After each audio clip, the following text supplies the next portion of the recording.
En junio de este año, el índice nacional de precio al consumidor creció un 0.84% respecto al mes anterior.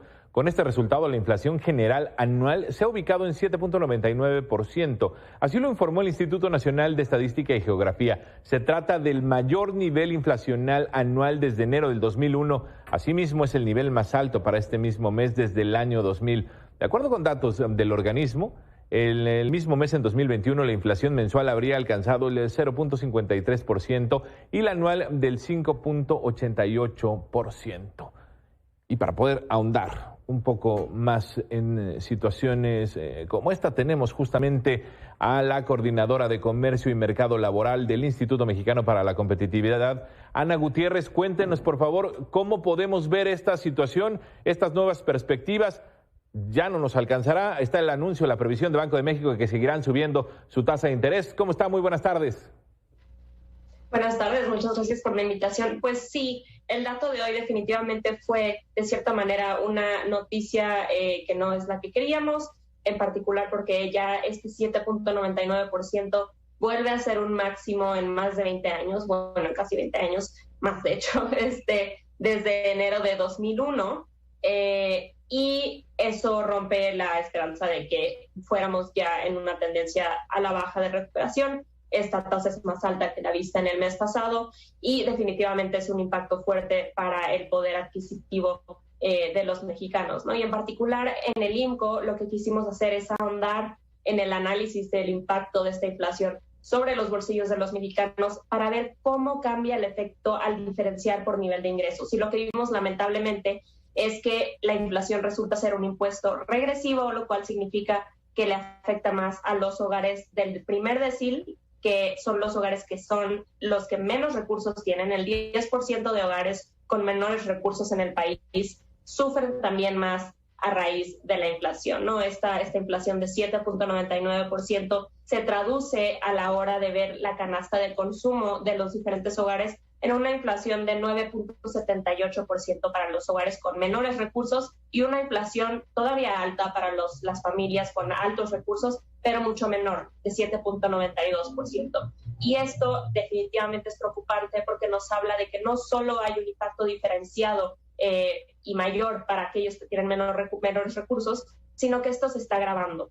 En 2019, antes de la llegada de la pandemia, antes de todos estos temas de cadenas de suministro, conflictos bélicos, incremento en los precios agropecuarios, que son lo que está ahorita presionando particularmente la inflación, antes de la llegada de estas condiciones, la inflación para estos tipos de hogares, para los hogares de bajos ingresos, medianos ingresos y altos ingresos, era relativamente similar e incluso resultaba más alta para los hogares de mayores ingresos. Y ahorita con la crisis, con estos cambios, la presión inflacionaria de los bienes agropecuarios y alimenticios, estamos viendo que cada vez se va abriendo más y más la brecha. Antes la diferencia no pasaba de 0.3 puntos porcentuales y ahora ya estamos en un nivel de más de 2 puntos porcentuales más para la inflación de los hogares con menores recursos. Entonces, definitivamente es ahí un foco rojo, porque sí nos está afectando el poder adquisitivo de toda la población. No hay perspectivas todavía de que este año se vaya a mitigar, sino que podría empezar a disminuir a finales de este año o a principios del siguiente,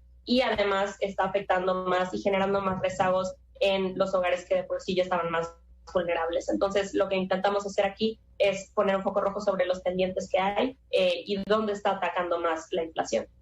En el último reporte que había dado Banco de México previo a esta situación, en el del mes pasado, y que habían analizado justamente en el INEGI, se veía que se había afectado directamente a los alimentos. ¿Así vuelve a suceder en esta? ¿Esto estaríamos esperando para las próximas fechas o cómo podemos leerlo? Así vuelve a suceder definitivamente en los últimos meses, ya desde 2021. Lo que ha estado afectando en mayor medida son los precios de los alimentos, las bebidas y el tabaco, que es el conjunto que tiene el INEGI, el conjunto que define como estos bienes alimenticios, no agropecuarios. Los agropecuarios están por otro lado, pero estos bienes que resultan ser básicos, ¿no? Que son de consumo básico, y este nivel se ha mantenido por encima del 10% anual desde marzo de 2021. Ahorita en junio alcanzó su nivel más alto desde el siglo pasado, desde diciembre de 1999, y es el que resulta con mayor presión sobre la inflación y también sobre el poder adquisitivo de estos hogares con menores ingresos, ¿no? Porque ellos, al tener una cantidad reducida de ingresos, de recursos, tienen que destinar alrededor de la mitad de sus recursos al consumo de estos bienes alimenticios y básicos, mientras que en hogares de ya más altos recursos solo se dedica alrededor del 28% a esa compra. Entonces sí estamos viendo que la tendencia en los últimos meses ha sido de una presión por parte de los productos alimenticios y agropecuarios sobre la inflación, y no se ha mitigado en los últimos meses. Decía Ana, esta situación es poner una especie de alarma, alerta roja. ¿Qué tendría que suceder para poder tratar de mitigar un poco esta situación?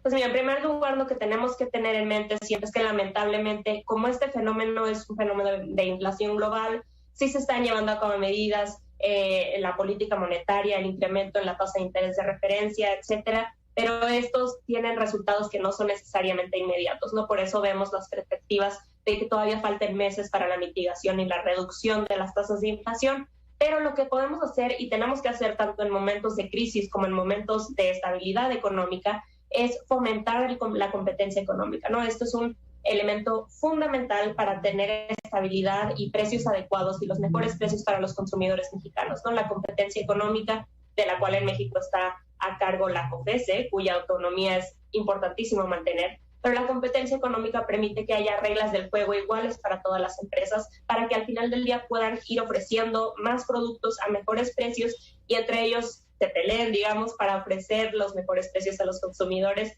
y pues que compren sus productos, ¿no? Ese es un elemento. La autonomía del Banco de México es otro elemento fundamental para garantizar la funcionalidad de la política monetaria.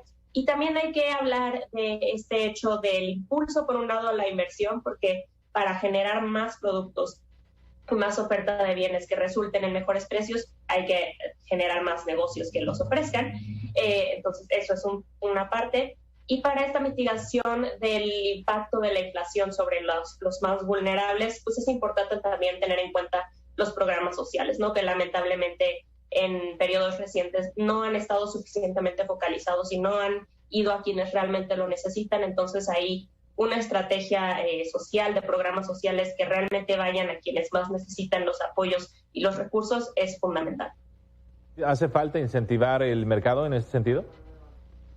Incentivar, generar mayor inversión, generar un entorno con más confianza y certeza jurídica, y también es muy importante que el gobierno ponga la mano y facilite la introducción de nuevas tecnologías, ¿no? El tema que estamos viendo ahorita de productos agropecuarios está muy de la mano con la biotecnología y con la innovación tecnológica en cómo producimos esos bienes, ¿no? Entonces, para que el campo mexicano, para que los agricultores y ese sector en general de nuestro país pueda avanzar más y pueda ofrecer cada vez más, es fundamental que también se facilite la llegada de innovación. Muy bien, gracias Ana Gutiérrez, coordinadora de Mercado y de Comercio y Mercado Laboral del IMCO. Gracias y quedamos al habla. Muy buenas tardes. Buenas tardes.